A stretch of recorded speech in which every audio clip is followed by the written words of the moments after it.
ప్రకాశం barrage దగ్గర గంటకు వరద ఉధృతి పెరుగుతోంది. ప్రకాశం బ్యారేజ్ దగ్గర అధికారులు రెండో ప్రమాద హెచ్చరిక జారీ చేశారు. 70 గేట్లను పూర్తిగా ఎత్తివేశారు. సముద్రంలోకి 5,66,860 క్యూసెక్ల నీరు విడుదల చేశారు. ప్రకాశం బ్యారేజ్ నుంచి కాలువలకు 500 క్యూసెక్ల నీరు విడుదల చేశారు. ప్రకాశం బ్యారేజ్ ఫ్లో అవుట్ఫ్లో 5,66,860 క్యూసెక్కులుగా ఉంది. ప్రకాశం బ్యారేజ్ నీటి మట్టం 15 అడుగులుగా ఉంది. ఎగువ ప్రాంతంలో భారీ వర్షాలకు ప్రకాశం బ్యారేజ్లోకి వరద భారీగా చేరుతుంది. నదీ పరివాహక ప్రాంత ప్రజలను రెవెన్యూ అధికారులు అప్రమత్తం చేశారు.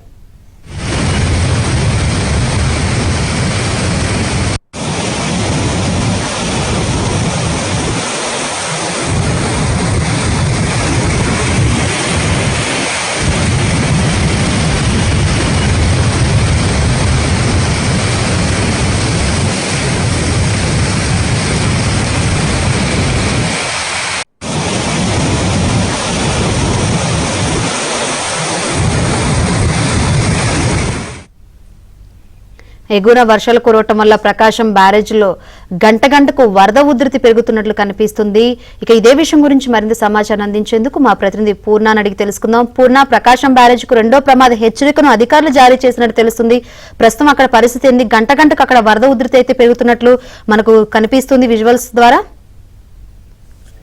శంకరి, ఏదైతే గత 3 రోజులుగా కురుస్తున్న భారీ వర్షాలకు వాగులు వంకలు పొంగి పొరలతో పాటు అటు ప్రకాశం బ్యారేజ్ ఎగువ ప్రాంతం నుంచి అంటే సాగర్ నుంచి పులిచింతల నుంచి కూడా భారీగా వరద నీరు చేరుకోవడంతో ప్రకాశం బ్యారేజ్ వద్ద దాదాపు నీటి మట్టం గంటకు పెరుగుతుందని చెప్పుకోవచ్చు. ప్రధానంగా చూస్తే కనుక ప్రకాశం బ్యారేజ్ ఎగువ ప్రాంతాల్లో కురుస్తున్న వర్షాలకు మున్నేరు, వైరా, కట్లేరు ఇవన్నీ కూడా పొంగి బాగా ప్రవహిస్తున్నాయి. వీటి ద్వారా వచ్చే నీరు కూడా మొత్తం కూడా ప్రకాశం బ్యారేజ్ వద్దకే చేరుకుంటుంది. దీంతో ప్రకాశం బ్యారేజ్ వద్ద నీటి మట్టం గణనీయంగా పెరుగుతూ వస్తుంది. అయితే మొత్తం ప్రకాశం బ్యారేజీకి వచ్చే వాటర్ దాదాపు 5,66,000 క్యూసెక్ నీటి మొత్తం కూడా కిందకి సముద్రంలోకి అయితే విడుదల చేస్తున్న పరిస్థితి నెలకొంది. దాదాపు ప్రకాశం బ్యారేజీ వద్ద 14 అడుగుల నీటి మట్టం కూడా ఇప్పుడు నమోదైంది. ఎప్పుడు కూడా 12 అడుగుల నీటి మట్టమే అది స్టాండర్డ్ గా మెయింటైన్ చేయాలి. కానీ ఇప్పుడు 14 అడుగుల నీటి మట్టం చేరుకుంది. దీంతో మొత్తం కూడా నదీ పరివాహక ప్రాంతాల్లో ఉన్న ప్రజలందరూ కూడా అప్రమత్తం చేశారు. మరోవైపు దిగువ ప్రాంతమైన అంటే ప్రకాశం బ్యారేజీ దిగువ ప్రాంతమైన దివిసీఎం ప్రాంతంలో కూడా మొత్తం ఆ లంక గ్రామస్తులను మొత్తం కూడా అప్రమత్తం చేశారు. ఎదురుమంటికి వెళ్లే రాకపోకలని మొత్తం సంబంధించిన పంటను కూడా అధికారులు కొద్దిసేపు క్రితం కూడా నిలుపుదల చేశారు. మరోవైపు పులిగడ్డ, పెనుమూడి వారధ వద్ద కూడా వరద ప్రమాద స్థాయి నుంచి కూడా ప్రవహిస్తుంది.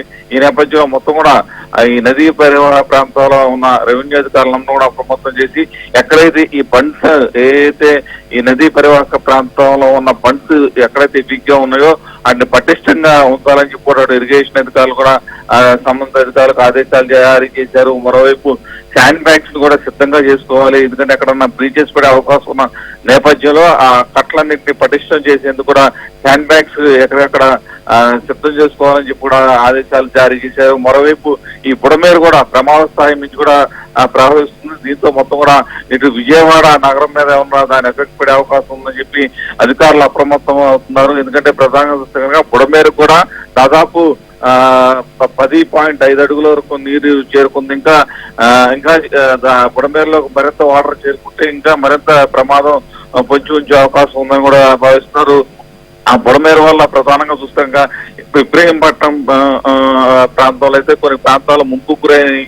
అక్కడ వీటీపీఎస్ వేడి నీళ్ళ కాలం కూడా ఒక చోట గండి పడటంతో నీరంతా కూడా ఆ కాలనీస్ వచ్చి కాజీపేట మాంగి మొత్తం కూడా మునిగిపోయిన పరిస్థితి నెలకొంది. వాళ్ళందరూ కూడా సురక్షిత ప్రాంతాలకు తరలించిన పరిస్థితి నెలకొంది. అక్కడ తారక రామన్ నగర్ లో ప్రజల్ని నిన్న రాత్రి నుంచి ఎన్డీఆర్ఎఫ్ సిబ్బంది మొత్తం కూడా అక్కడ నుంచి సురక్షిత ప్రాంతాలకు తరలించిన పరిస్థితి మొత్తం కూడా నెలకొందని చెప్పుకోవచ్చు.